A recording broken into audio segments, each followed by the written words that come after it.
యుజ్వేంద్ర చాహల్ ఈయన అదేవిధంగా ఆయన భార్య వీళ్ళిద్దరూ ఎంత గ్రాండ్గా పెళ్లి చేసుకున్నారో మన అందరికీ తెలుసు. ఆ ఫొటోస్ చూసి వీళ్ళు ఇంకా కలకాలం ఉంటారనుకున్నాం.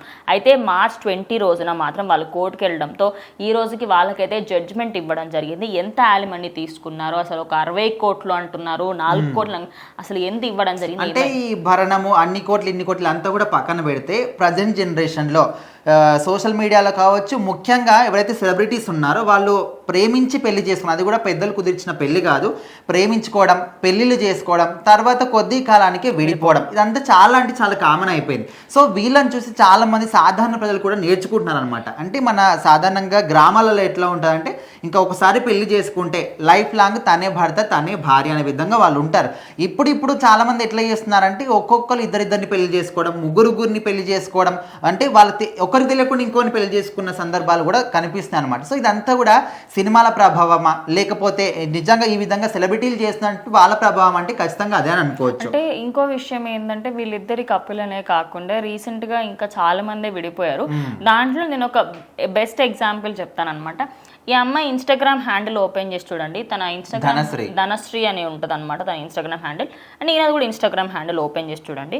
సో ఆ ఇన్స్టాగ్రామ్ హ్యాండిల్ మీరు ఓపెన్ చేసి చూస్తే ఇటు యుజ్వేంద్ర చాహల్ అయితే ఆయన ఒక్క పోస్ట్ కూడా అంటే ఏదో ఒక సినిమాకి సంబంధించి కానీ ఏమీ బెటర్, ఆయన క్రికెట్కి సంబంధించి 2 పోస్టులు ఉంటాయి, పర్సనల్ లైఫ్ గురించి ఏమీ ఉండదు. కానీ తినది మాత్రం కంప్లీట్గా పర్సనల్ లైఫ్, తన ప్రొఫెషనల్ లైఫ్ ఎలా ఉంటుంది, తన పర్సనల్ లైఫ్ అంటే వీళ్ళు ఏంటంటే అమ్మాయిలనే కాదు ఈ మధ్యకాలంలో నేను ఎవరిని ఒక్కరినే బ్లేమ్ చేయట్లేదు.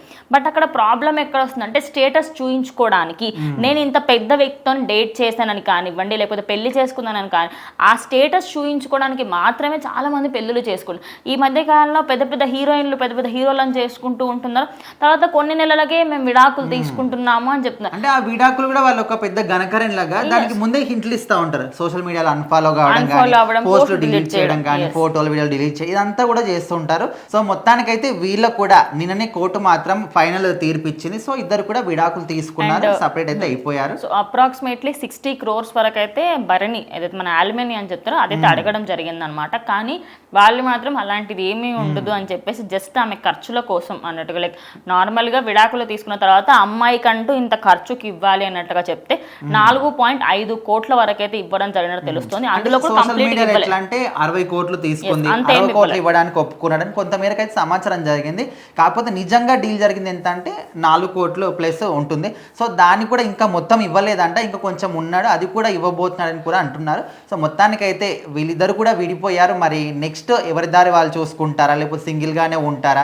అండ్ ఇలాంటి జరిగినప్పుడు కూడా కొంతమంది వీటిని చూసి నేర్చుకోవాలి. ఈ విధంగా చేయకుండా ఒకవేళ నిజంగా మీరు ఉండాలి, లైఫ్ లాంగ్ ఉండాలనుకుంటే అప్పుడు పెళ్లి చేసుకోండి. లేకపోతే మధ్యలోనే విడిపోతాము, మాకు వేరే వాళ్ళు కనిపిస్తే విడిపోతాము, చిన్న చిన్న ప్రాబ్లమ్స్ అలా విడిపోతాము అంటే అసలు ప్రేమించుకోవడం కాదు, అక్కడికే మీరు కట్ చేస్తే బాగుంటుంది. చాలా మంది ప్రజలు కూడా అభిప్రాయపడుతున్నారు.